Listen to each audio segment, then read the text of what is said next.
Okay. Okay, thanks, Andreas. So we go to the second part of my lectures, Axions and the Stars. And today we'll cover the second part, mostly the compact stars, supernova, physics and neutron stars, and what follows from that. Okay. So we discussed yesterday the basic features of stellar evolution, and we discussed that there are basically two branches, the upper and the lower one, which basically differ by the end state of what the stars end up with. If the stars have small masses, meaning less than 8 solar masses, so after all this development, they end up as white dwarfs, which are these compact stars about the size of the Earth and the mass of the Sun. Which are the end state of the small star evolution, plus of course all the ejected mass which happens in the course of evolution. On the other hand, if the stars have a larger mass, in the end they do not shed all the envelope before they reach the end state, and then in the end they may end up as a black hole or as a neutron star, and so that is that second branch of evolution that we are discussing today.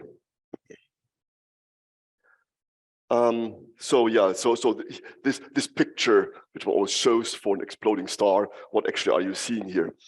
So this is the famous Crab Nebula, and the Crab, it's one of the most often shown astronomical images because it's so beautiful. So the Crab Nebula is the remnant of the historical supernova that happened in the year 1054, which was recorded in these Chinese records. Sometimes called the Chinese supernova because it was recorded by Chinese astronomers, but not in Europe. So here's the archive preprint of the period. And what one also sees in that pulsar is in the center of the Crab Nebula, there's what's called the Crab pulsar. So it's a neutron star pulsar. What you're seeing here is a compound X-ray image from the Chandra X-ray Observatory. So we can see in the middle the source which emits radiation. We can see it in the surrounding medium.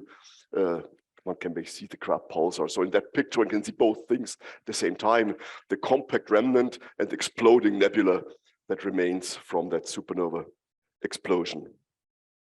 So how does it get to that point? So we discussed at length yesterday how a star like our sun begins hydrogen burning in the center and produces neutrinos and burns hydrogen to helium. Then we already had discussed once that's over, once hydrogen has been exhausted in the core, then the star makes a transition to a two-shell burning phase. So in the center it burns helium to carbon, oxygen, and then it has that hydrogen burning shell. And continues like that. But what happens once helium has exhausted in the core? Well, it goes on like this, as we've discussed yesterday, and then after many such phases, in the end we end up with the famous onion shell structure, where we have. I mean, I'm only showing a few of those burning shells. There's the different burning shells, and in the center, that's crucial. It has iron, which is the most tightly bound nucleus, as we saw from the curve of nuclear binding energy. Once you have iron, you cannot no longer gain energy by nuclear fusion, right? So then nothing more can happen. So you have this degenerate iron core, which is basically a white dwarf. It's supported by electron degeneracy pressure, and just sits there and accretes more and more mass as that burning around it continues. So what then is going to happen? Well, in the end, it'll reach essentially its Chandrasekhar limit. It cannot grow arbitrarily large in mass. So in the end, it has no other chance but to implode. So yeah, so that inner iron core becomes unstable and collapses once it more or less reaches its Chandrasekhar mass of like 1 point something solar masses. So it collapses, but when it has collapsed, at some point that collapse stops before it becomes a black hole. And that is because the equation of state becomes stiffer. You can say that, first of all, the neutrons become degenerate and produce degeneracy pressure. And secondly, nuclear forces are repulsive. When nuclei get too close, you can't compress them anymore. Of course, if you have even more force, you could make it a quark star or something. But then so this implosion actually at that point is halt. It stops very suddenly, and when it stops very suddenly, what happens? You produce a rebound, a shock wave, and so actually you produce that shock wave that moves outward, and that is what is supposed to explode the star. So basically, the explosion is a reversed implosion. The implosion then it goes out again. Huh? Yeah. So that's the basic picture. And so meanwhile, in the center of an object, one has formed this dense object, which at that point may be a few tens of kilometers in size, and it's just supported by this transit pressure, and has basically nuclear density. And nuclear density is something like 3 × 10⁻14 grams per cubic centimeter. That is the density of an atomic nucleus, and a relatively low temperature. But at that point, that thing wants to cool by neutrino emission, but now this density is so high and the temperature such that this is about the only astrophysical environment where neutrinos cannot freely stream. The neutrinos are extremely weakly interacting. They go through anything as if it were thin air, but the core of a collapsed star, apart from the early universe, of course, are the only astrophysical environments where neutrinos actually can reach thermal equilibrium, because they just can't escape freely, they cannot stream freely. And so the basic picture is that neutrinos actually diffuse out, and the diffusion time scale is roughly a second or a few seconds. And so the neutrino cooling should take a few seconds, roughly speaking. Now, the energetics of this event are, of course, truly mind-boggling, because the binding energy that's being emitted in such an event is in these units 3 × 10⁻53 ergs. Doesn't mean very much to you, but it's something like 10 to 20% of the rest mass of that object is converted to radiation of neutrinos. And basically 99% of all of this liberated energy shows up in the form of neutrinos. About 1%, I mean, it's these simple rule of thumb numbers that are easy to remember. 99%, just a sec, goes out in neutrinos. About 1% of the energy goes into the kinetic energy of the explosion, and 1% of a percent is the luminosity that you can see in the sky. You had a question?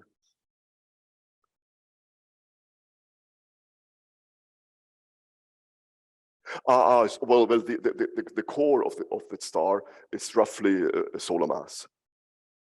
So I mean, this is just rough numbers, right? So the neutron stars in the end, the ones we see, have masses between 1 point something and 2 solar masses. Yes.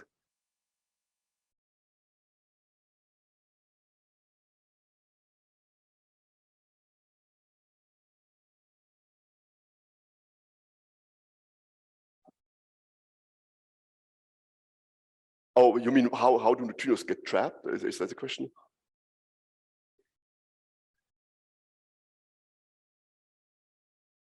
Some tens of milliseconds. Yeah, but I mean, actually, there's one point which, okay, this is not a neutrino lecture. I'm just getting to axions, but nevertheless, we can explain a few things.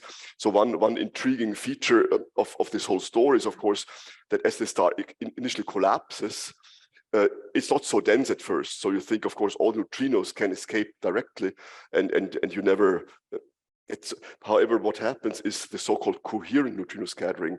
The collapsing material is high-Z material. It's iron and carbon, oxygen. So neutrinos actually, the scattering of neutrinos is actually coherently enhanced, a process which now is measured in the laboratory with reactor neutrinos. Everybody talks about coherent neutrino scattering these days.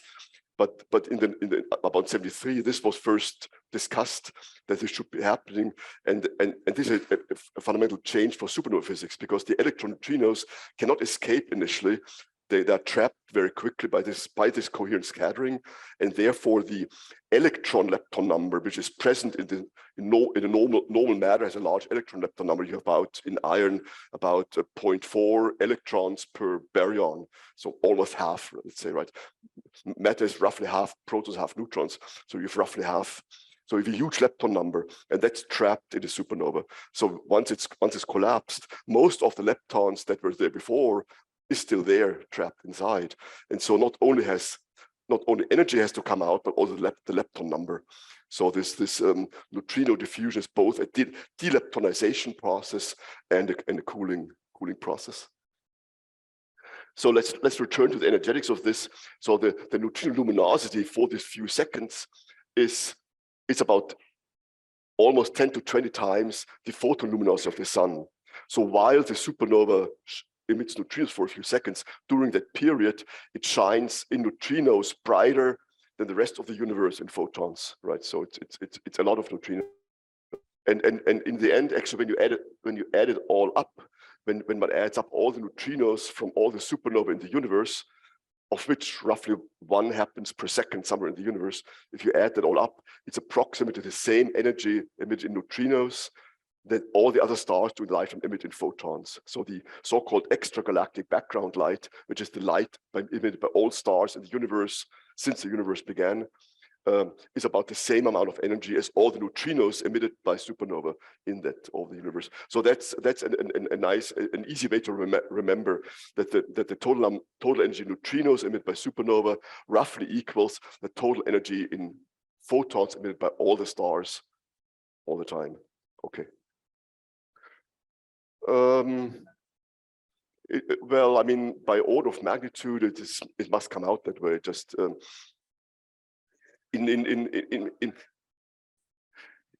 the end, I mean, for a by nuclear burning, you can produce around about 10 MeV per nucleon just from nuclear burning. You're converting hydrogen to something heavier. On the other hand, the gravitational binding energy here is about 10% of a nuclear mass. You get 10 times more in neutrinos than you get per nucleus. So I mean, you can play with these numbers, but it's roughly the way it comes out. Yeah, so just to sidetrack some more, I showed you my grand unified neutrino spectrum yesterday already, and what you're seeing here is one little bit here in the at about 10 MeV. So there's what's called the DSNB, the diffuse supernova neutrino background.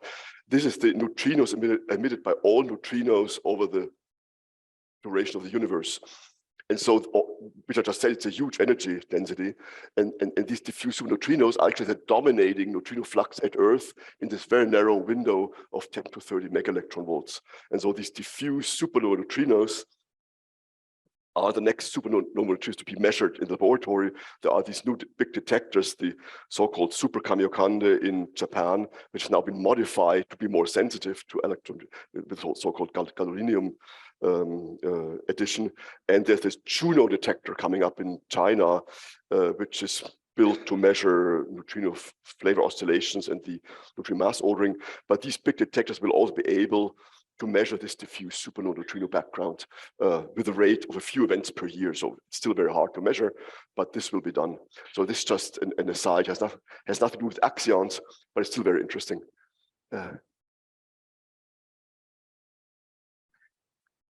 This one here? Oh, okay, these are cosmological neutrinos, which we're not discussing here, but I'm telling you anyway. So these are cosmic background neutrinos, which are produced in the process of BBN when these elements, when neutrons and the helium decay late time, they produce a little bit of non-equilibrium neutrinos, a very small flux, which, however, in this very small corner of parameters, these are actually the dominating cosmic neutrino background. I mean, what you're seeing here actually on this plot is the cosmic background neutrinos as a function of energy. So these lines here just correspond to neutrino masses. Because, I mean, of course, neutrinos become non-relativistic today, even with a small mass that we now know. So assuming the mass are minimal, then one could still be masses and the other form these lines, which some people say they can measure in the future with some very sophisticated experiments. Yes.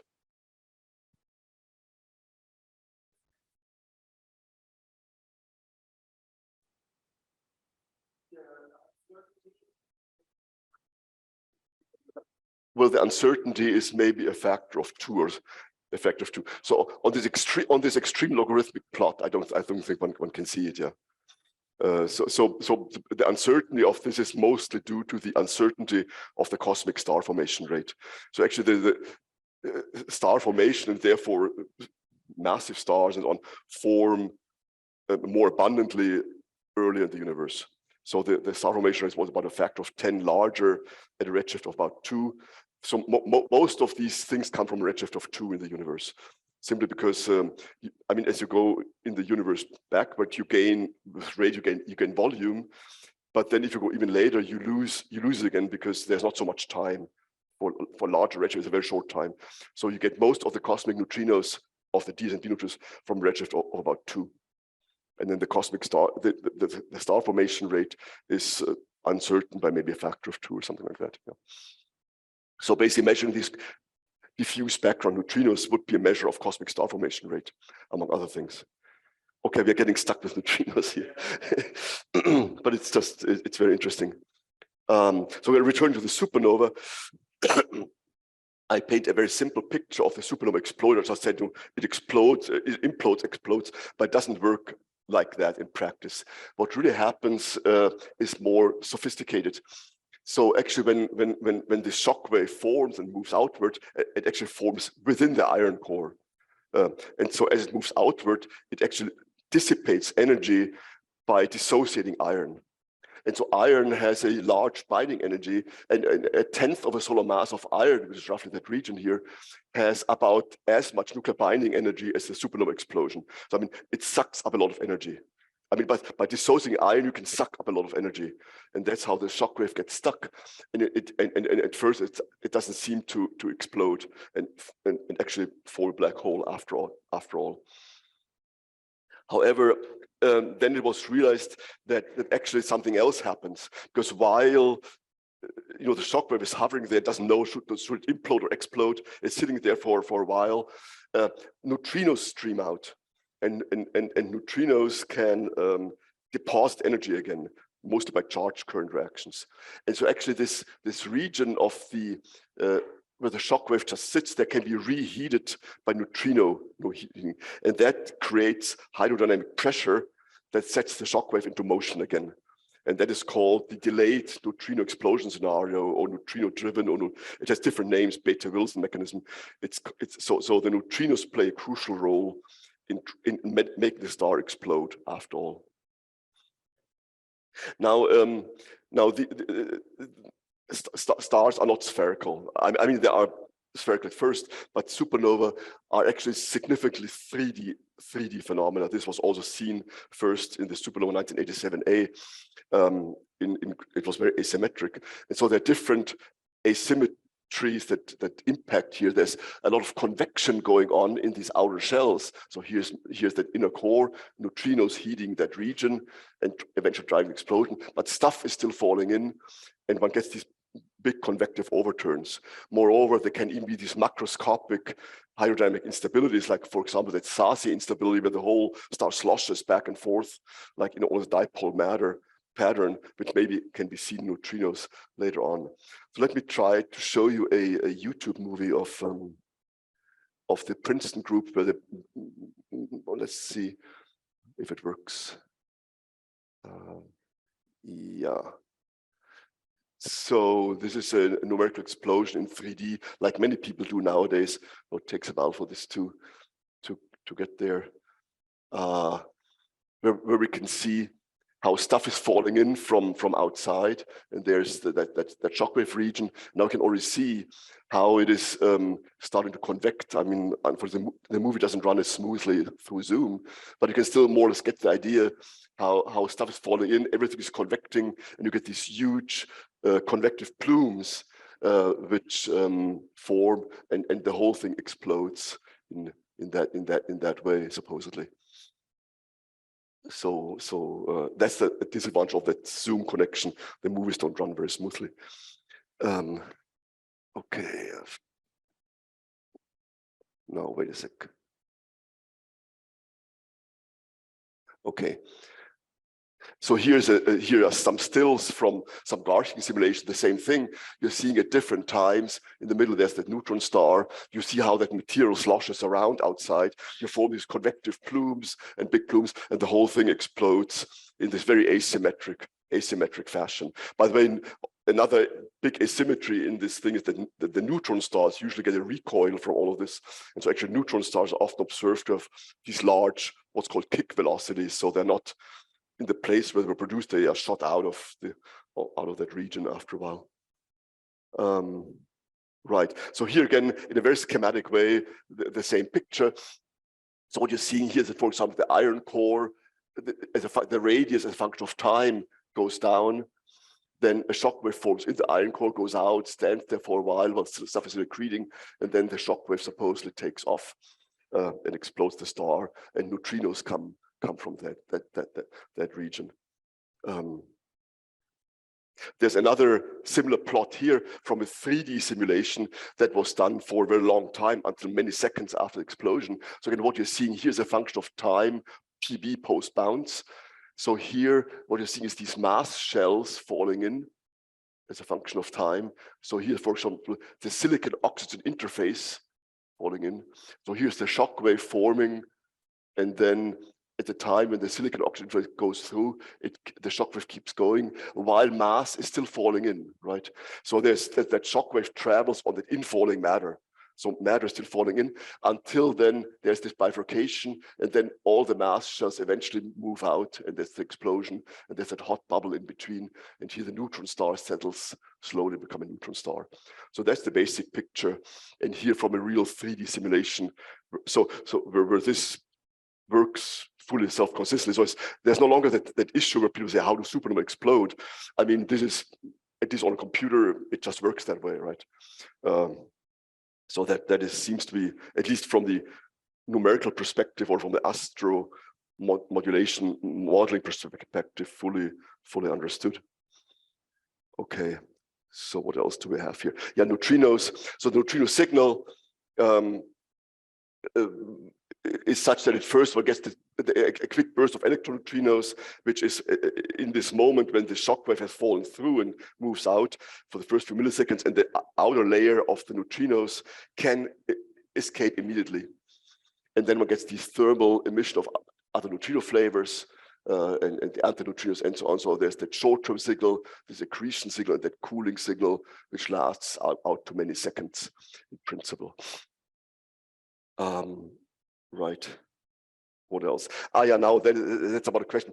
Enrico, pay attention. This is answering your yesterday's question about the black hole. So here it's the same thing for a case where the supernova does not explode but forms a black hole later. So here again you see this infalling mass shells, and the shock wave sinking in, it never explodes. And in this particular simulation, at 1.3 seconds after collapse, it collapses to a black hole. Somewhat later than the original, and you get this huge and hot neutrino signal. So again, so you get actually out more neutrinos if you form black hole than if you don't. And the reason is because all that stuff that's still falling into the black hole, that emits the neutrinos, that emit the neutrinos. And why are they hotter? It's our old friend, the Virdal theorem tells us that if neutrinos come from a smaller region, which has a higher gravitational potential, they must be hotter. So because the thing contracts, become a black hole, the surface region is a smaller radius, and therefore a deeper gravitational potential, and therefore hotter.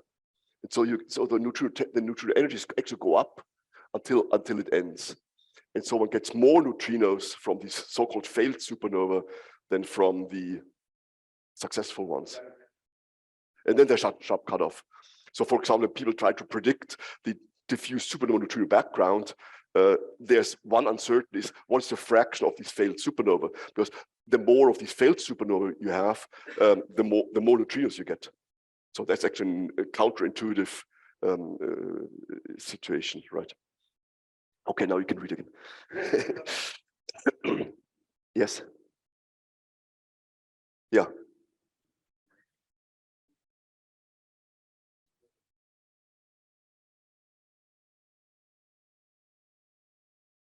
Proton-neutron conversion is not crucial here. These are just thermal neutrinos.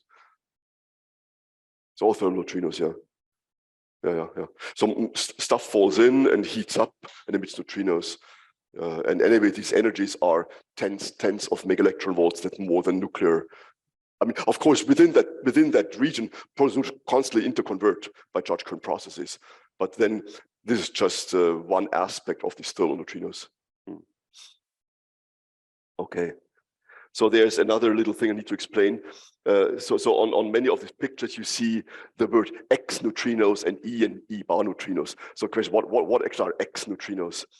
They're sometimes asked. And the reason is that usually people distinguish between electron and electron antineutrinos in the supernova context because these are involved in charged current reactions forming electrons or positrons, whereas muons are heavy, and so one thought, okay, muons don't play a big role, and so everything which is not an electron neutrino, electron antineutrino is called an X neutrino, which you find in many of those pictures and papers and so on. On the other hand, this is a very simplistic picture because, first of all, of course, even for neutral currents, neutrinos and antineutrinos have different interaction cross sections because of what's called weak magnetism. There's a significant difference between neutrinos and antineutrinos scattering on nucleus, for example, or a proton. And moreover, it's just not true that there are no muons around. I mean, muons have a mass of 100 MeV or so, and the temperature in supernova core reaches 30, 40 megaelectron volts. The average energy is like 120 megaelectron, so you can make thermal muons without a problem. So the idea of neglecting muons is a very rough approximation that was owed to sort of numerical limitations in the old days, has no real physical basis. So nowadays you see more and more supernova simulations that include muons, muonic models. So here's a study by the Garchian group where you can see it's some model as a function of enclosed mass, the temperature, theta temperature. So the muon mass is here. So you have the huge region where you can make thermal muons without any problem. And the electron chemical potential is large. So muons can be made without problems and can be included, but it requires what's called 6-species neutrino transport in a supernova, which is numerically expensive. So here is a recent paper about how muons slightly help with the supernova explosion because the transport of energy is somewhat different, but it's not a very huge effect. Nevertheless, as a supernova cools and deleptonizes, meaning the electron lepton number has to stream out. At the same time, it muonizes, which means as anti-muoneutrinos stream out, muon number builds up at first. So it's kind of interesting how these different lepton numbers play out in supernova core. Yes? In the prediction project, they have they also get out the coil velocity. Typically, yes. Well, there's a huge distribution. But basically, but the range of possibilities seems to match the solved. Basically, supernova explosions are very asymmetric phenomena.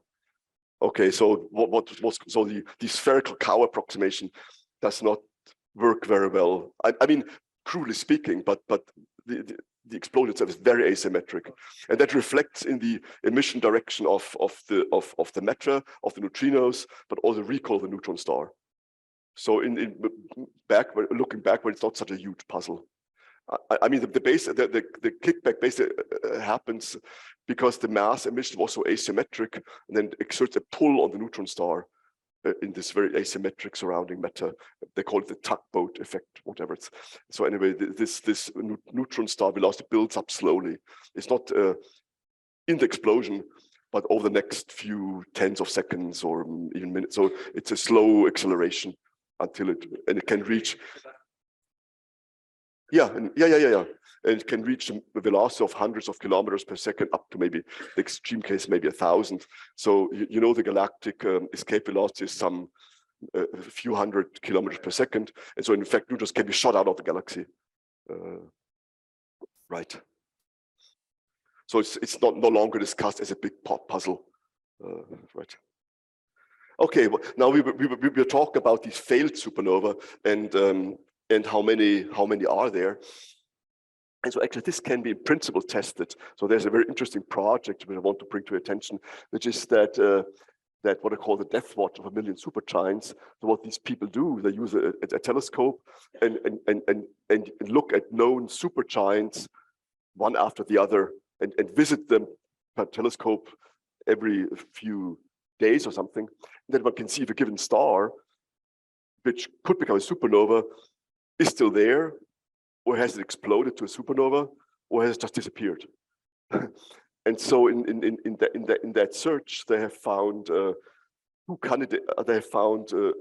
I mean, one should expect roughly to find one supernova per year in that search. When you visit about 1 million stars every night, so the lifetime of these stars is about 1 million years from formation until they become supernova. And so if you watch 1 million stars, you can expect one supernova per year, which they roughly find. Well, this is just a core collapse supernova. Yeah. And which form from the supergiant star. Supergiants are not the progenitors of type 1 supernova. Supergiants are the progenitors of collapse. Yeah.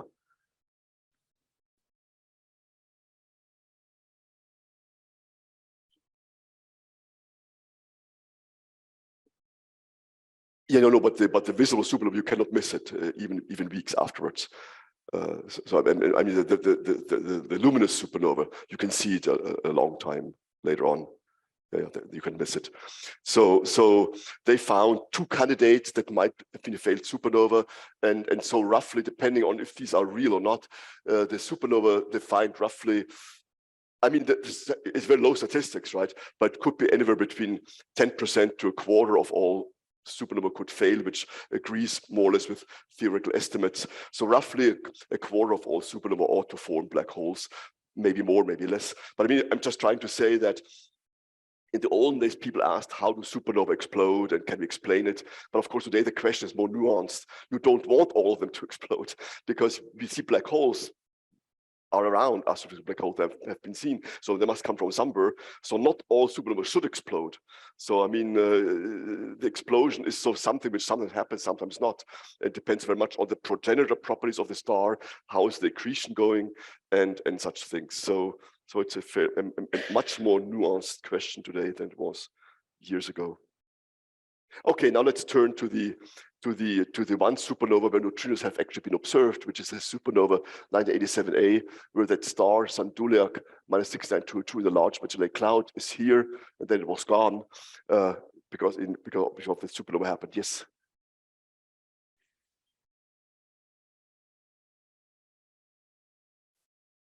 Still a mass black holes, yeah. I think so, yeah. I think so. Collapsing stars, yeah.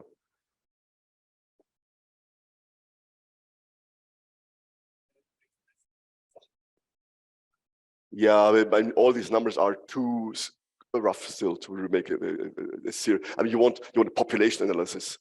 I mean, there was a bit of a surprise when all these gravitational wave cases come, that there was actually a little bit on the high side, the number of black holes observed. But I think it's too early to make a serious population analysis. Is that too much or not? And how does all fit together with formation theory?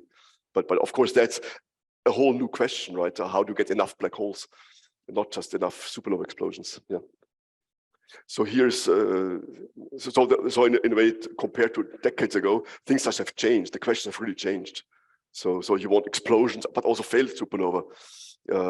And as I say, maybe it could show up in the diffuse supernova tree background. I mean, because of okay. So there's the supernova 9-ASA explosion, which was a big thing when I was a young postdoc. Speaking of living fossils again. So here are the neutrinos. There were these small detectors operating at the time, the Kamiokande, not to be confused with Super Kamiokande. This was a much smaller detector, and the so-called IMB and the Baksan, which is still running today, by the way. And they discovered each a few neutrinos with the right energies over the right time scales. And that's been taken as a nice confirmation of all of this scenario. First of all, that neutrinos come out, and that neutrinos take a while to get out. This whole diffusion thing, the neutrinos are not actually come out over seconds times because they're not immediately or not much longer or something like that. And if one, so if one analyzes the data with regard to energy and total energy, the detectors are kind of discrepant because Kamiokande is so more low energy, IMB more high energy neutrinos, but together is some region in temperature and energy and fits more or less with theoretical predictions on the level of small number statistics. That all seems roughly fine. Yes.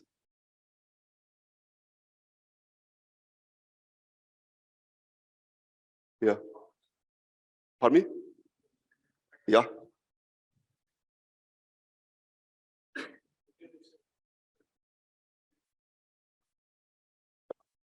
Or the time uncertainty relative to each other. The problem was that, okay, if you want to go into details, don't get me going. Because at that time, all of these detectors were in one way or another malfunctioning at the time. So in the case of this detector, this big IMB water Cherenkov detector, they had a quarter of all the photomolecules were dead at the time because of power outage. So that's one problem. But they had a good clock.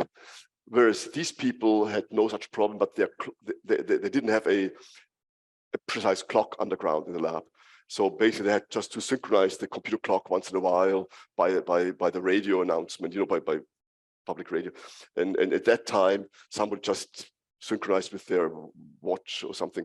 But then they had the extra problem that just a day or two later, the whole mine had a power outage, so they could not synchronize the clock. So they say it was a plus minus 1 minute uncertainty about the exact timing. And Baksan, on the other hand, had a very precise clock, but they jumped once in a while. And so found later out. I mean, at first they thought their signal was not contemporaneous with the others, but then they saw that their clock had jumped in an unexplained way. So they're, on the other hand, these signals are very significant. I mean, as a background, I mean, a signal like this in background would happen once every, I don't know, million years or something. So just the background cannot explain such a contemporary signal. Bugs on a bigger background, but these others, it just can't be explained by some background fluctuation. But I mean, the whole detection is a big, complicated story. It was, yes. And the neutrino burst in the Mont Blanc detector, this is one considered anomaly. It's just an, I mean, maybe they just don't know what you're talking about. So there was yet another detector, the smallest one, which was specifically built to detect supernova neutrinos in the galaxy.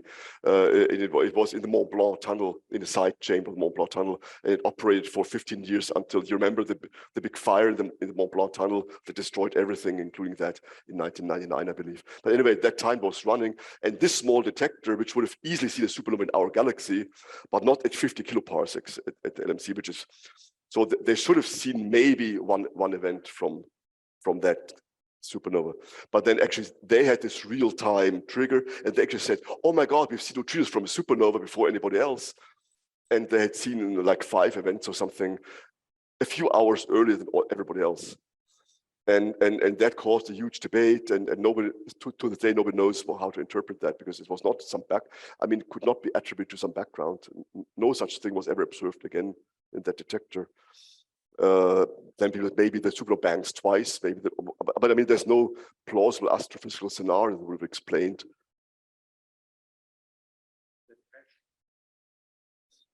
Yeah, it was slightly lower. On the other hand, if it was a vaguely, energy distribution signal of some sort at that time when they saw something, nobody else saw anything. But when everybody else saw something, they didn't see anything, which they shouldn't, because if these signals are real, LSD should have seen at most one event, and they didn't see any. So that's statistically fine. But at the time when they saw something, everybody else should have seen something too, if there had been anything, right? But there was nothing. So it's very difficult to think of any scenario. So it's puzzling, yeah. So what we really need is a new supernova, and I've been waiting for the past 35 years, but now you see it hasn't happened. But anyway, so we have to work with what we have, and we go through that. And yeah, let's not worry about this. So let's, oh no, time's really racing. So let's simply talk about axions finally. So the basic idea of these axion bounds was that if axions were to exist, and with the usual properties that we have been explained, then they should be emitted from the supernova core and just carry away energy. And so if the axions carry away the energy, you can't see the neutrinos. And so that's the basic idea. If a lot of axions had been emitted, then the neutrino signal couldn't have lasted so long, because the energy would have been carried away earlier than the time scale. And so there's basically these two scenarios you can plot as a function of axion coupling strength to nucleons, the expected signal duration, the supernova. And so there's basically these two limits. There's the free streaming limit, where neutrinos, where axions just are more weakly interacting than neutrinos, right? They can stream out, whereas neutrinos are trapped. And so you can get out the energy faster. On the other hand, if axions were more strongly interacting with neutrinos, they would also, or similarly, would be trapped and diffuse out from some surface. But anyway, we are more concerned about that weak interaction range for axions, because they're not, if they were so strongly interacting, they would have been seen in other experiments or other arguments. So there's excluded range. Yeah, yes.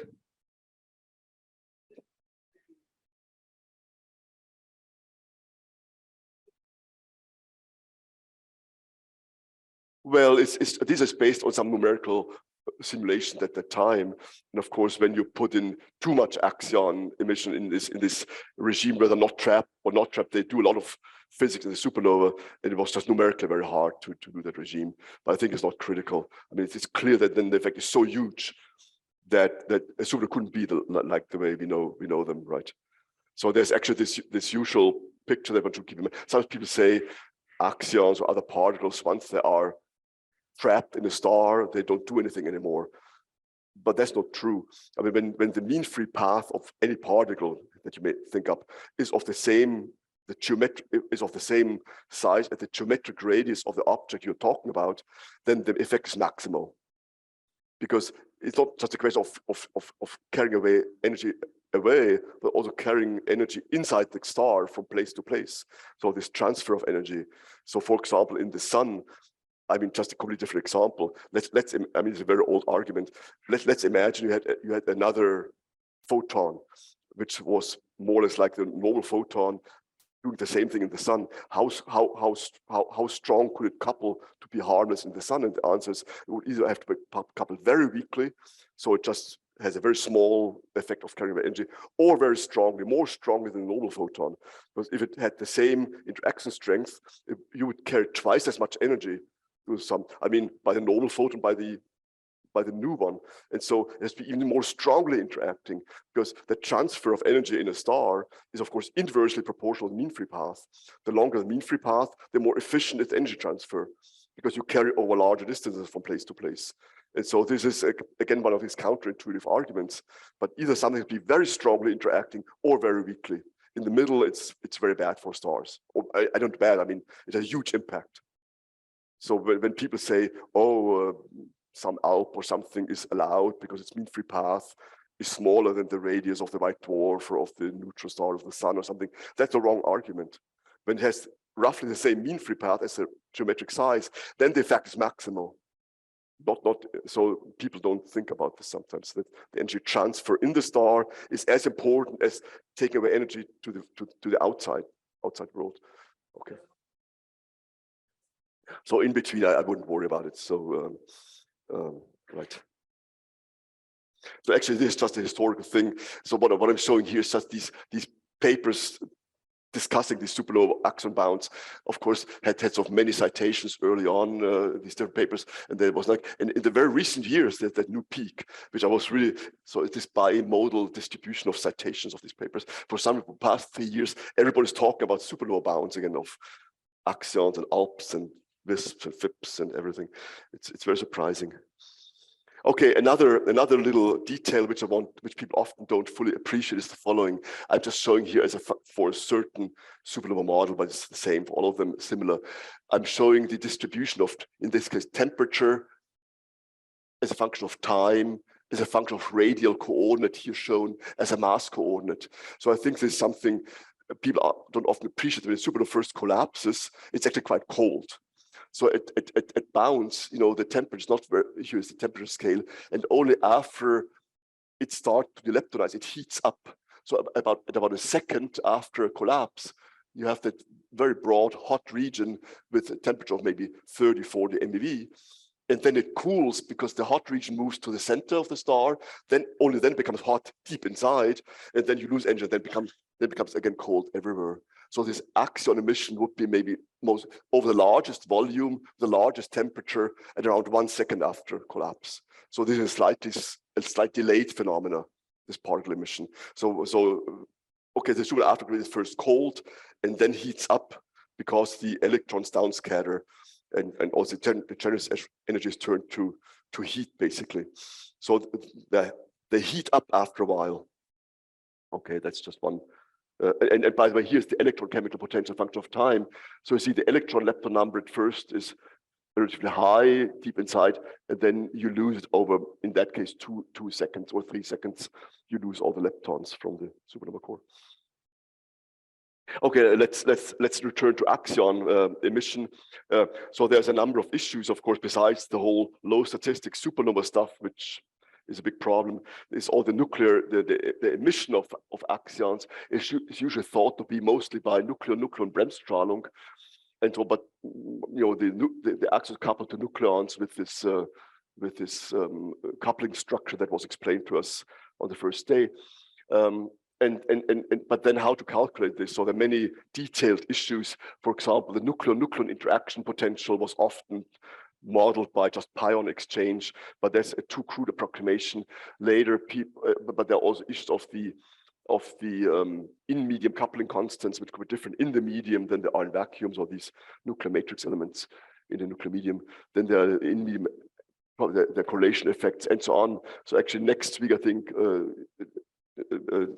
Pierluca Carenza will give a talk on these things, so I'm not going into details. Another issue is that pions could produce axions by this sort of pionic process. So here's the question of how many pions are actually the neutron star. That's also one of those unsolved issues. I mean, I already explained that nowadays people include muons, but pions have a similar mass to muons. So there could be lots of thermal pions, neutron star in principle. But here the question is, what is the actual mass of the pion in this nuclear medium? So the background medium produces a potential for the pions. So it's not so clear how high is that. So are there or are there not a lot of pions in enhancing the emission rate? So there are a number of issues here. Yes.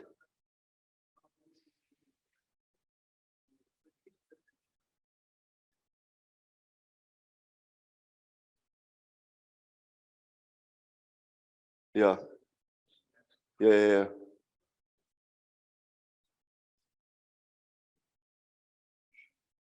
They have not been, I don't think I've been excluded, but I think on that level, they're a relatively small effect. I think there's a big issue is, of course, that on my next slide, I think, yeah, here are the nucleon proton-neutron couplings as calculated by the Dresde group. And so depending on axion model, axions couple differently to protons and neutrons, of course. And for example, for these generic KSVZ models, the neutron coupling could be more or less 0, whereas the proton coupling is just some sort of numerically normal value. Whereas for these TFSC axions, again, depends on that ratio of Higgs field ratios. And so the neutron again could have a 0 coupling for some choice of parameters. And so one has to worry about these things. And then of course, if the neutron coupling were, let's say, strictly 0 in vacuum, then a little shift by medium effects would already be a big effect. But I think only in that case, it would make a big difference. No. There are many different medium effects, like, also modified nucleon masses, modified, the axial coupling constant is potentially modified. So all of this is a little uncertain, I would say. So actually, just on a historical note, so often these bounds on the axion are then expressed as a bound on the axion mass if you use the usual conversion factors. And so in a very old paper, I sort of summarized these things, and I came to the conclusion that the axion mass was in 16 MeV, milli-electron volts, with some uncertainties. And then 10 years later, these people wrote a long paper critiquing many details and arrived at a much less restrictive bound based on the same data. Then a little later, Carenza, who should be here next week, I think, They went through this and they get a lot of detail, including this correction of the OPE potential and so on. And then at the end of the day, they arrived at exactly the same bound as we did, a long time earlier. And then very recently, again, these people, including Sanjay Reddy, talked about the pionic process. And so if you include that with the parameters they assumed, then everything gets a little more restricted because you get more emission. The pionic process quite significant. And then they arrived at a bound of 11 millilect. All of this is for KSVZ axions based on the proton coupling. So in the end, you see after the dust settles, you get more or less the same result than before. So I think while all these nuclear physics things are very important, in the end, there are so many things playing together. In the end, you never get a very huge effect on the final result. The only one issue that was brought up by this often cited paper, I mean, they just say, maybe we didn't even see producer cooling. Maybe there isn't even, maybe we are misinterpreting the neutrino data from the start, and maybe there should be no bound at all. So one interesting point which one cannot deny is that there was no neutron star is seen in the supernova 9A. I mean, there's no neutron star remnant has been observed after 35 years. There's no pulsar, no nothing. But the question is, so is there no neutron star after all?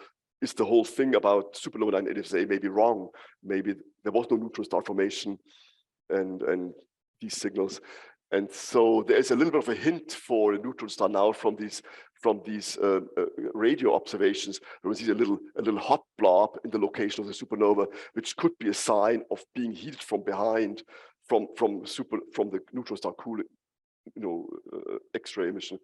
And so could be many more decades until one can for sure say there's a neutron star or not as a remnant of supernova 9A, but it's not been observed. So this is something one should keep in mind. So this is always, if you will, an assumption and a relatively weak, or I mean, to some people it's convincing, but I mean, it just hasn't been seen. So.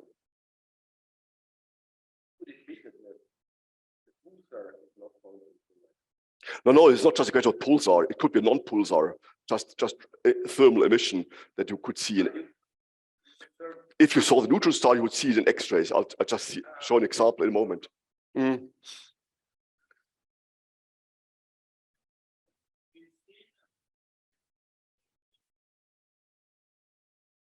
Well, you would see it unless it's shrouded by this dust, basically. So these will say, okay, it's shrouded, but we see the secondary processed radiation in this hotspot. So that is the interpretation of those who say there is the neutron star. Okay, but I mean, it's just has not been directly seen. Whatever, it's indirect evidence. So it's an issue. I don't want to play it up, but I mean, you should know that this is an issue. Okay, there's some other, just as an in-between thing. Of course, you can also constrain other particles than axions, just generic ALPs. If you have generic ALPs, which have a larger mass than axions, then these could decay into photons later on, and you could see the photons instead. So for example, if a supernova core emits these particles and they decay later into photons, there are different ways of seeing that. I mean, they could add to the explosion energy, but if they decay within the progenitor star, or you could see them outside by the diffuse gammas in the universe, or at the supernova 87A, there was a gamma ray observatory that would have seen them, and they didn't see any excess gammas. Let me be quick about this. So there was no evidence for any of this, and one can derive limits on these generic ALPs just by this argument. For example, there have been some. We realized that there are some supernovae that have very small, very low explosion energy. And in these supernovae, if you were to add a little bit of this decay, it would over-explode them, so to speak. It's an old argument. So there's constraints from that perspective. Again, these people investigate the same question, looking at various arguments from these photon decays. It's just kind of intriguing that sometimes you can miss something, an important effect, by being too superficial in this regard. So this is all very recent papers. So this is from just a few weeks ago. And there's another one which then point out, okay, it's Alps decaying into photons, then outside the supernova, they would actually not escape freely. They would a fireball, a cascade, and downscatter the photons. So these arguments, as they've been presented before, are just not true in this way, not directly. The photons just don't escape from the supernova region if they have these energies. They form a fireball, but so then how that affect this just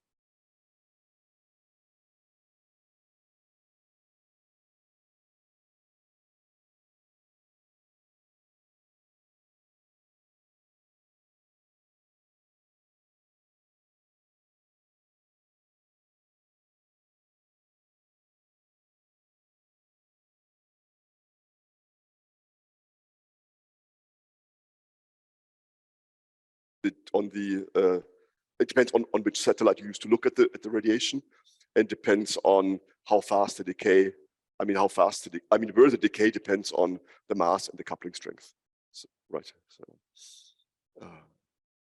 okay. So, but let's return now to the to axions. So we said maybe supernova bounds have some questions. Question because of the data and stuff. But we can also look at the neutron stars themselves, which form after they also have to cool. We can look at their cooling speed. Such a neutron star cooling is a topic in its own right. What you're seeing here is a very messy plot where it sees a function of time, 1,000 years, a million years. The expected photon luminosity of neutron star is a function of time, and there's a big scatter. I mean, how quickly neutron stars cool depends on magnetic fields, so and many other issues. Nevertheless, one can learn something about exotic cooling. Let's look at the neutron star temperature and luminosity as a function of time. So people have looked at known neutron stars with certain ages and come up in this way with axion bounds.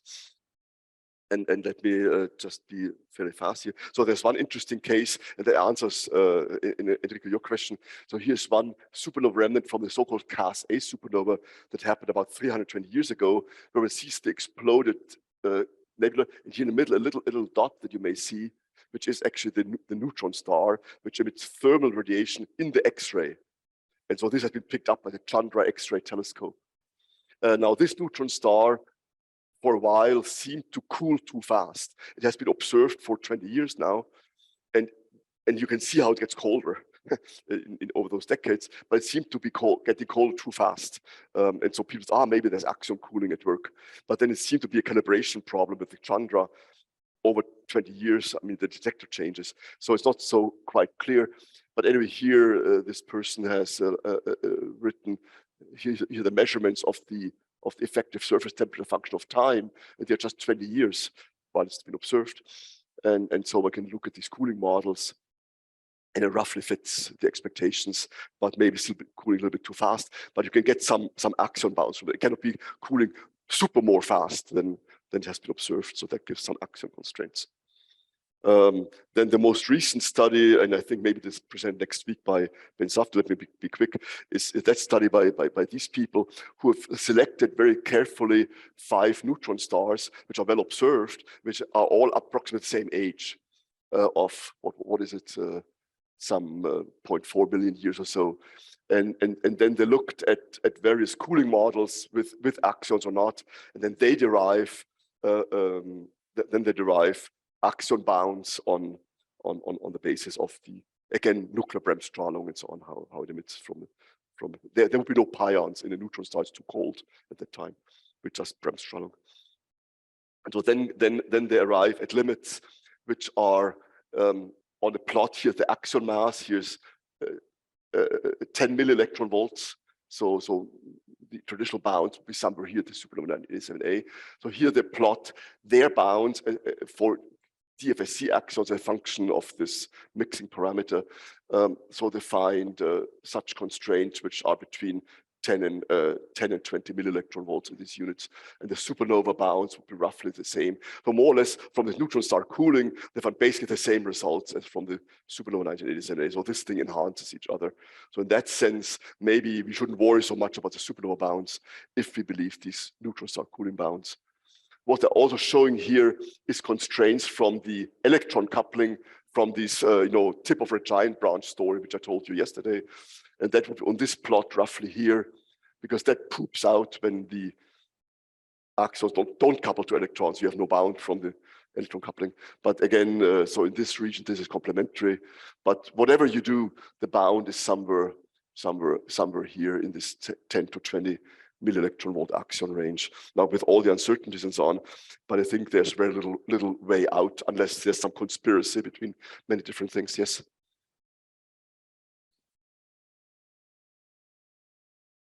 So the red curves are driven by the nucleon coupling, right?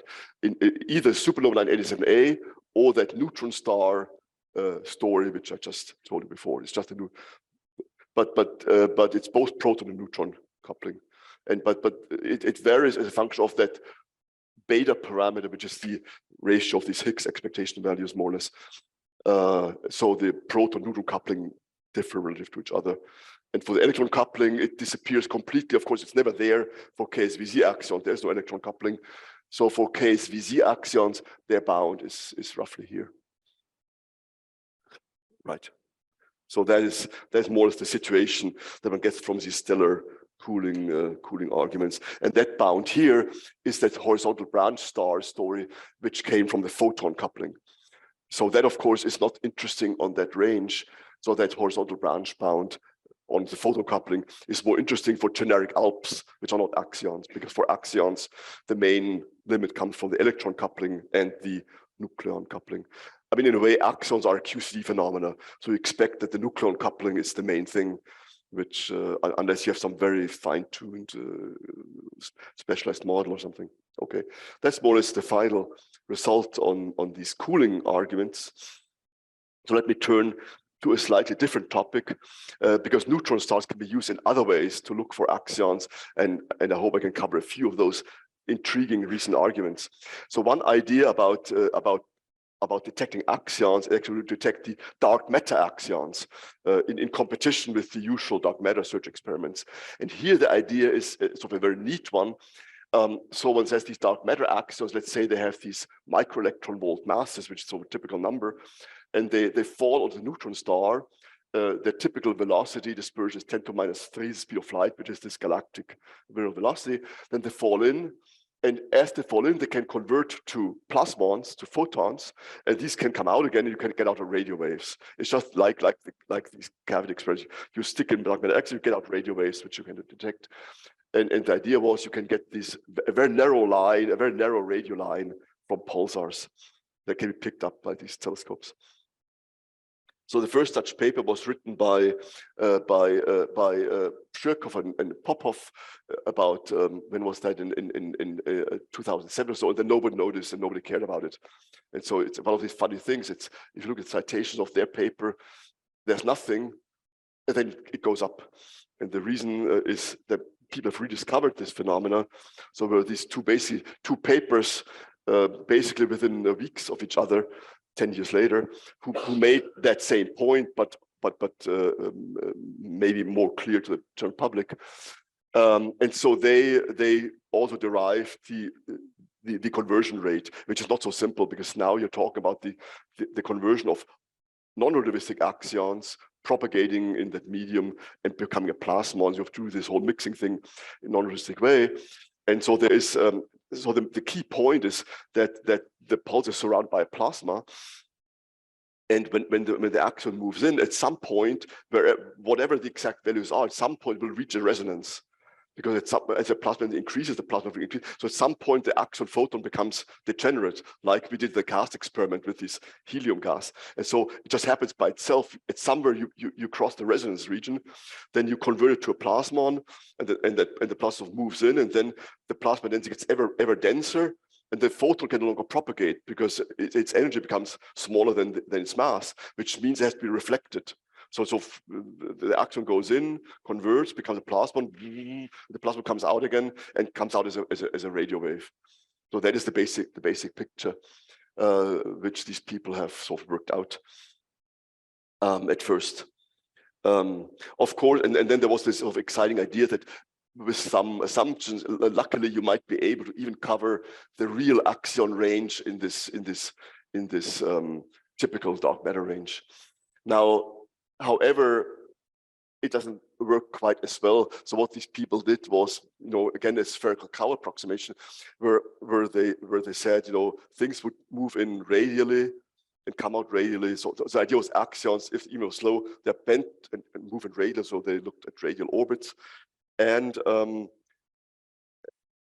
then you would expect a very narrow line width. I mean, the line width of the photons coming out would be just given by the virial velocity of the axions, with a very narrow line width of 10 to minus 6 or so. And so a very sharp radio wave would be expected. And that, of course, could be seen maybe in the experiments.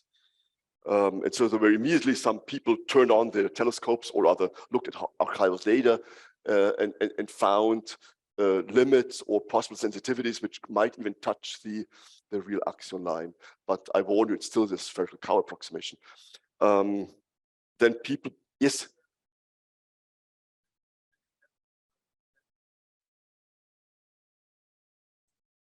Yeah. So it's a question about detecting dark matter. And if you see a narrow line, you would have detected axions. If you see nothing, you're going to constraints.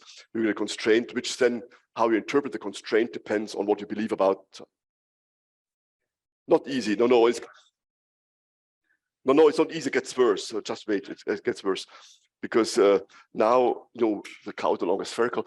People now did a more careful job in saying, okay, as the axions move in, it's not a radial orbit, and the photons coming out is not on a straight line, and so everything is rotating. And so if everything is rotating, the photons propagating that, you get Doppler shifts, right? So you get a broadening of the line, which makes it less easily detectable. And so now people do this ray tracing thing where you follow on a large number of orbits the axions and the photons, and use so somewhere the axion converts, and then the photon goes on some curved orbit, comes out again, and you get these Doppler effects. So many people have written such papers very recently. So this is all very recent material, right? And because this is of course a new application of radio telescopes. Yeah, so here's again a plot by Sam Biddy, where you can now see the magnetic field lines here and the axion dark matter falling in and coming out of this funny path. And this will be the resonance surface for where the axion mass in that model mimics or equals the plasma frequency. Yeah, okay, now you can see the difference between the spherical cow and the real cow. So in the simple approximation, we could get this sharp line. Now with this more realistic averaging over many trajectories and so on, one gets a very broad line expected, which is much shallower and much harder to detect. So this is why it is much more difficult than it seemed at first. Right. So yeah, these people had some constraint. And then one of the latest one is where they use the green bank telescope. So they use the axion, which they call the breakthrough listen data set. So the idea here is that for all these years, people have with that big 100-meter dish looked at the galactic center region in the search for extraterrestrial life. So it's you listen just to, if you hear something, people talking to, and so there are these long-term observations looking for radio from the galactic center region where there are many pulsars. And so this could be translated into a bound at the moment for axion dark matter, which now you see is far away from the real model space. But I think it's very intriguing that you just use the existing data, which exists anyway, and you can look for axion in such a way. I think it's quite intriguing. But anyway, in the end, it looks a little bit more sobering than it seemed at first. So here on this plot, one sees the axion band and the cast limit. And so the usual dark matter search experiments, ADMX and CAP and so on, are sort of down here, touching the axion line somewhere. And so these current limits are somewhere up here and maybe going down here. So at the moment, I'm not sure, maybe I'm missing something, but to me, it seems at the moment that this will be very hard to reach the realistic axion lines with this technique. It all has to do with the broadening with this non-spherical cow situation. Okay.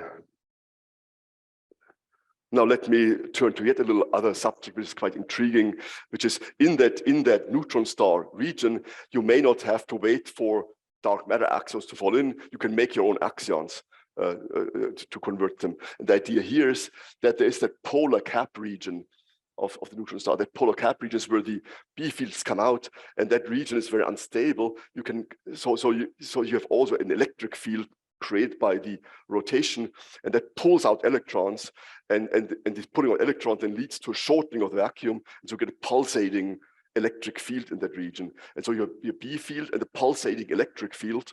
So you have an E dot B, which is oscillating in time, that create axions, and they can then convert to photons, which you can then see. So here's a little close-up of that region. So these people have done this to explain the pulsar emission. Let me show a little YouTube movie which these people have put online.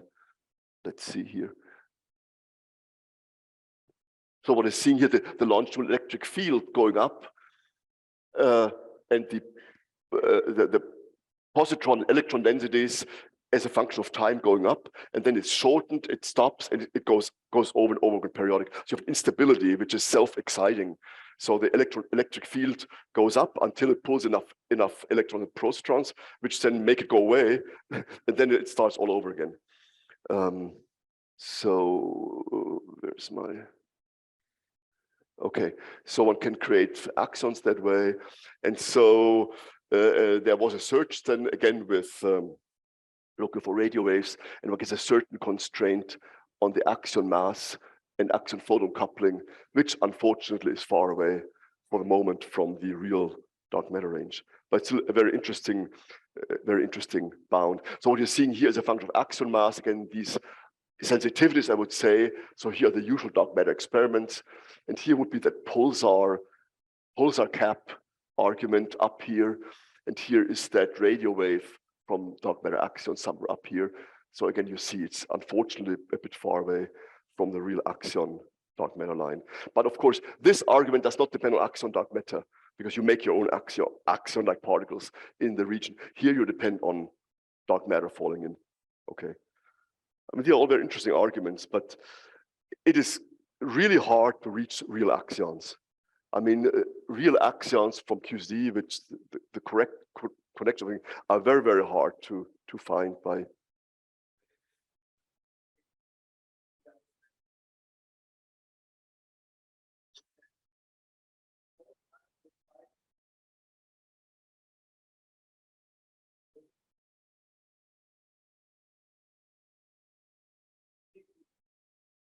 Well, I think then I think in such a situation you have to rethink things. It's very clear. I mean, it's always the same thing with limits. If you have conflicting information, then you have to see what's wrong about it, right? I mean, so I mean, this is not my work, so I cannot really. So I would say in that situation you have to go back and see what's going on. I think maybe the way I would read this plot is they say, okay, great, in that region, there's sensitivity to that effect.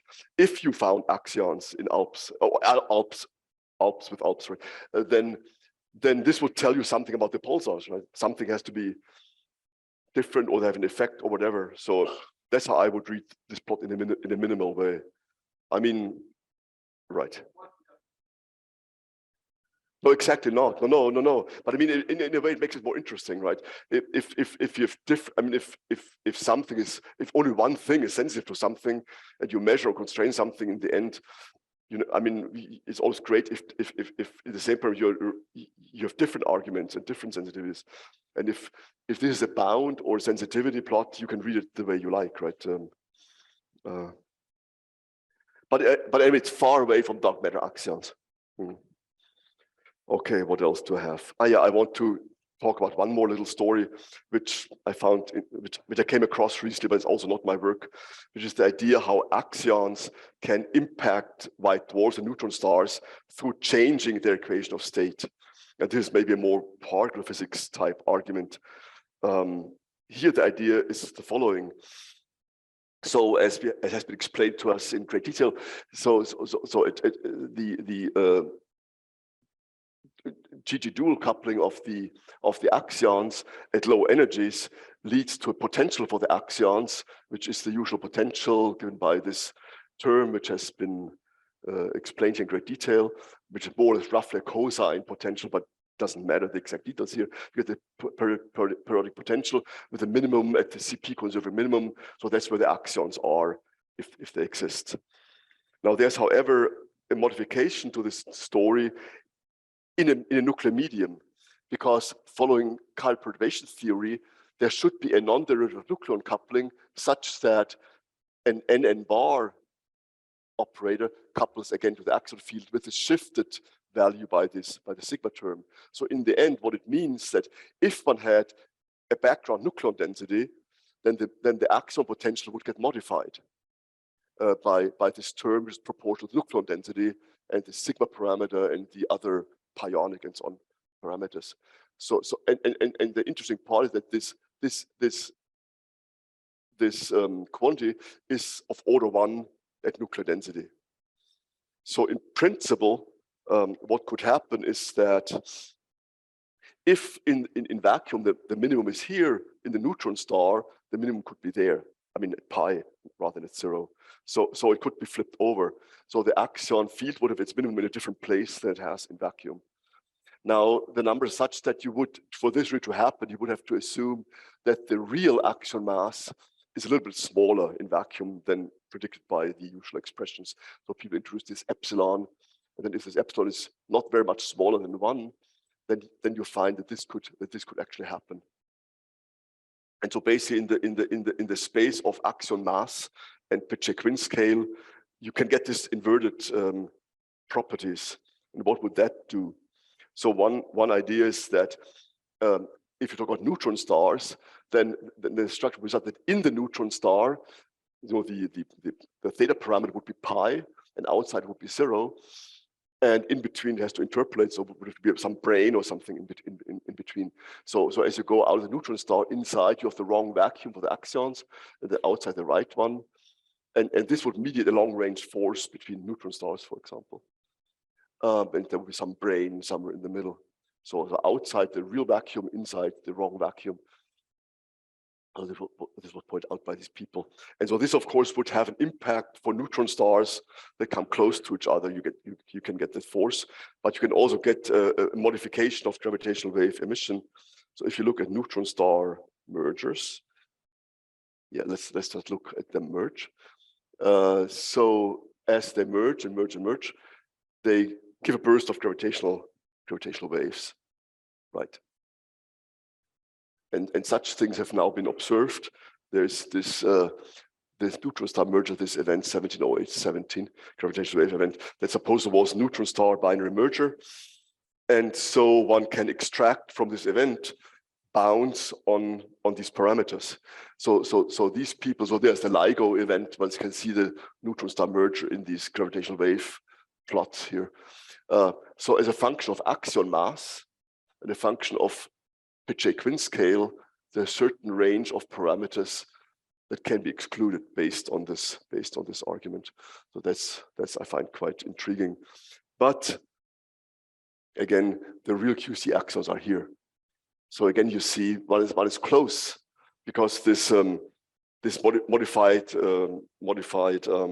equation of state is such that this parameter is close to 1, but not quite. You need to play with parameters to get any effect.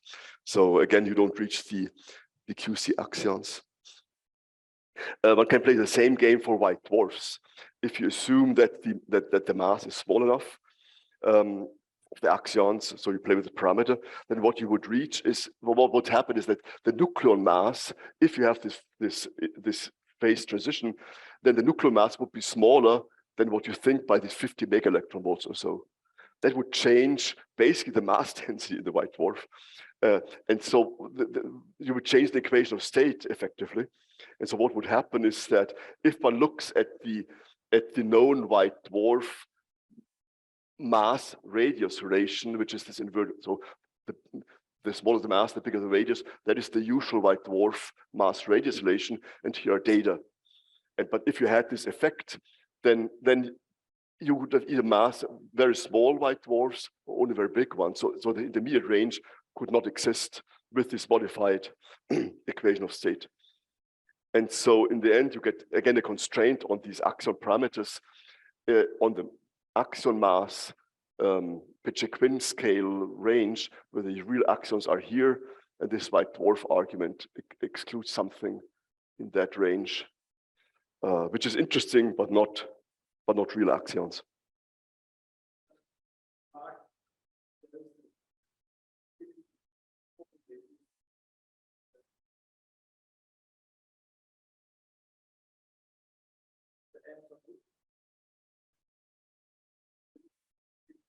Oh, n copy. Oh, yeah, maybe then. Yeah, okay. This is maybe. So now this is a model variation. So now you have a model variation. Yeah, okay. No, these are for certain axial models. Yeah, no, these with this epsilon parameter can be achieved in some model. Yeah, okay. Okay, so this is that story. So where we are then with these arguments is the QCE axions are here, and these arguments exclude something in that regime here, unless you have these modifications, of course, which you're talking about, right? And there's one final argument that I want to cover today, which is the superradiance argument, which is the only one that actually works for real axions. And so the idea here is that there exists the phenomenon of superradiance around spinning black holes, and the idea is the following. It's called rotational superradiance. With superradiance, one means one can populate photon states sort of in a resonant way by some new process, and here it's called rotational superradiance. The idea is that that some low mass particle could scatter on a rotating black hole and scatter away, and this way extract spin from the black hole. A similar effect also applies if you just have a rotating conducting body. That can also cause superradiance in a similar way, as was pointed out by Seldovich in these papers a long time ago.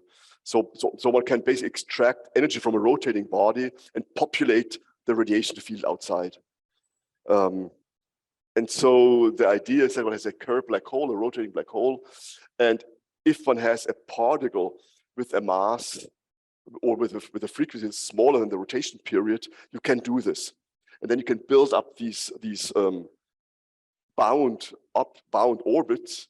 These are spherical harmonics in some way, some representation. They can build up. You can build up an axion cloud around a spinning black hole, which is like an atom of bound axions or similar particles. So this is an old argument. And so the constraints from these can come from just gravitational waves, because once you have this atom of bound axion field, they can also decay to lower orbits, and then you can get continuous gravitational waves with the frequency corresponding to the energy difference of these levels. Or binary mergers can be modified in this way. Again, this is not my work. So there's that idea that you form these lobes with these bound axions, and then they can make these transitions to other orbits on timescales of years or maybe million years. So this has to happen fast enough. If a black hole has formed instead of a black hole has formed, it has to happen fast enough for having a real effect. And so there's this relatively old paper where people looked at a bunch of well-observed black holes where the spin apparently can be determined reasonably well. And because these things still have a spin, these black holes, they kind of been slowed down enough by this effect, by the superradiant effect. And so these various cases then lead to an excluded range, roughly for these very, very small axion masses. Of course, the axion must be small enough that the Compton wavelength is big enough that it's sort of bigger than the black hole, and you can match this condition that you can actually have this superradiant effect. Yeah, we can have transitions between these levels. I mentioned that. And there was a not so recent paper by LIGO where they looked at sort of at gravitational waves from all sky, looking basically at continuous waves. I usually look for these bursts, but then you look for a continuous wave that would get from such an atomic transition in these bosonic atoms. But they include some parameter range from not finding any such signal. Also, superradiance has recently been discussed, could also occur in principle with rotating neutron stars, or neutron stars could also have superradiance.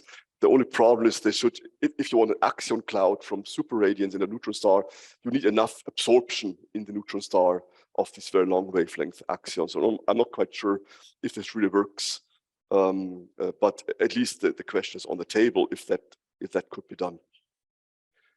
Okay, so let me again wrap this up. So here's again this plot, the famous O'Hare plot again with the axion mass on the Becher-Quinsky on the axis, with the QC axions, and so it is this superradiant argument which covers some real space for real axions, and for the other ones, as Andreas was explaining, we need these modified models with right.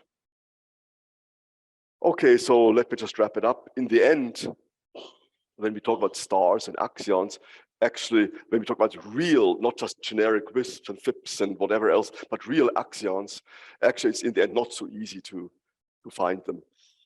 And so, in a way, things haven't changed so much. So there is this parameter range for axions with masses, let's say, larger than 10 or 20 millielectron volts.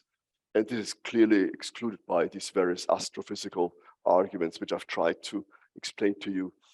There are these very small axions, which are probably excluded by superradiance, and in between, we should look for them. And as far as stars are concerned, there's maybe this remote possibility of looking for this conversion of dark matter in pulsar magnetospheres, and for sure in this region, the YAXO can probe axions in this parameter range here, and so that is can use the sun as an axion source. So this is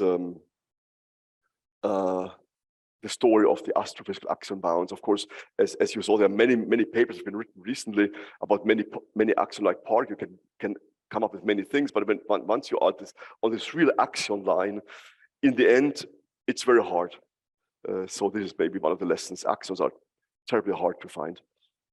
And so that more closes my story. I just want to say that I've also, I don't know if we put these talks online or something. In any case, I had made a list of reviews on the topic. So there's various reviews on the theory on cosmology available from some people also here at the meeting.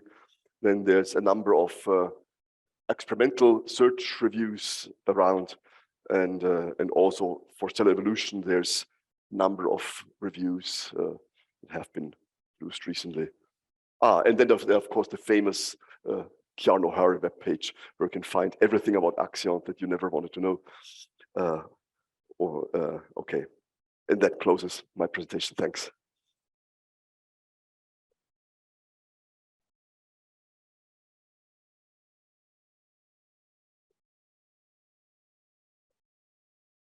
Pardon me?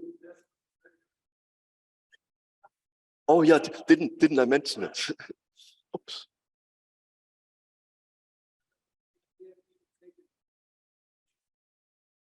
Kjaran. Yeah.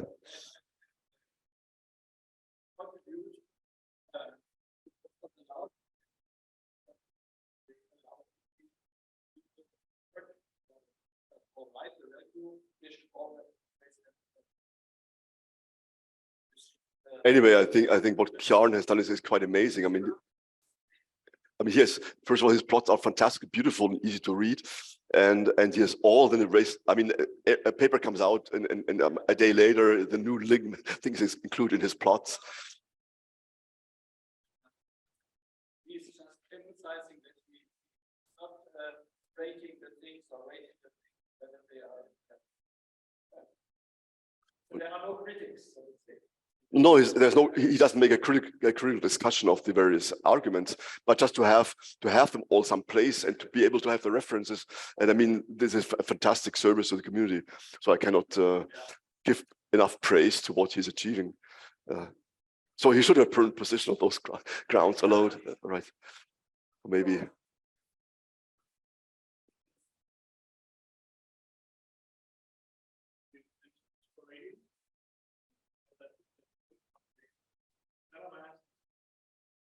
Yeah.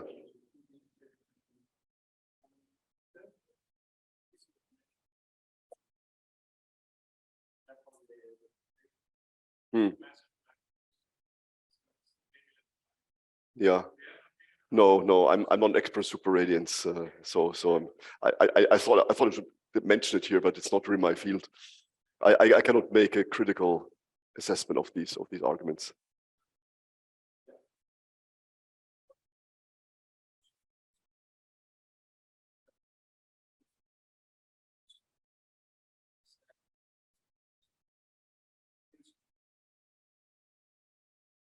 Definitely. I mean, the axion line is, of course, first of all, it's an axion band, and then different, including some of the people here have, of course, tried to explain the model range, but then in the end, it's not totally obvious. Maybe you can explain how one can make this sort of rational. I mean, if there are many models, you can, of course, sample over model space, and then you get a certain distribution. Like some of my young colleagues in Munich have done something similar, but you've done this for KSVC axions, right?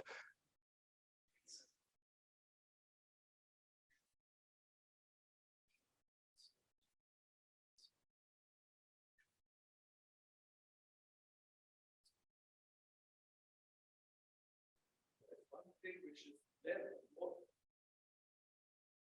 really hard to read, so that it's the line for the coupling to the EDM, the electric dipole moment. But this is the dividing coupling in a sense. There is only the theoretical uncertainty how to calculate. You can decide if you break the shift symmetry of the axion by another contribution, not maybe by this is not and then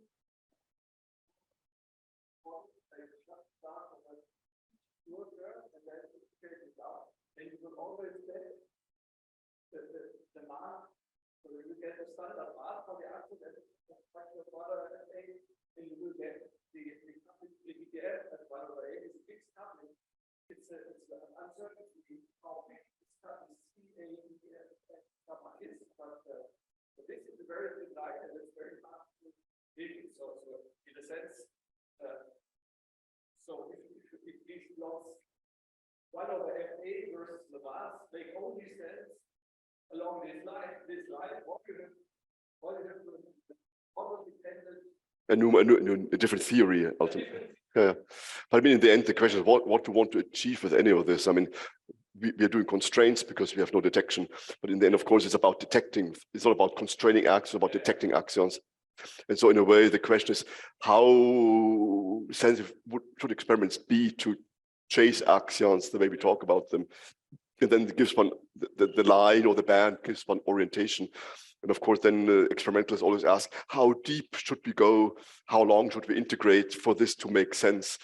And there's no absolute answer to that question. It could always be that you go close to the so-called axion line or below, but then axions still exist with a smaller coupling. Or there's different dark matter components. It's also a possibility.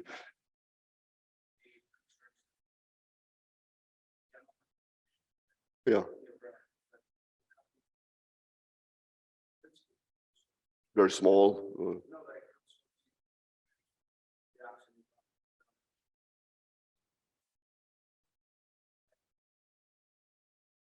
Yeah.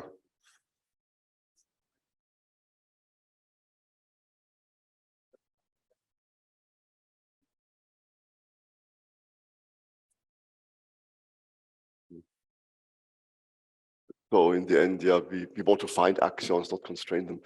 And it's in the end, it's an experimental question. And there are many ways one could miss axions, even if they exist. But of course, in the end, we want to find them in some plausible region. That is the ultimate goal, right?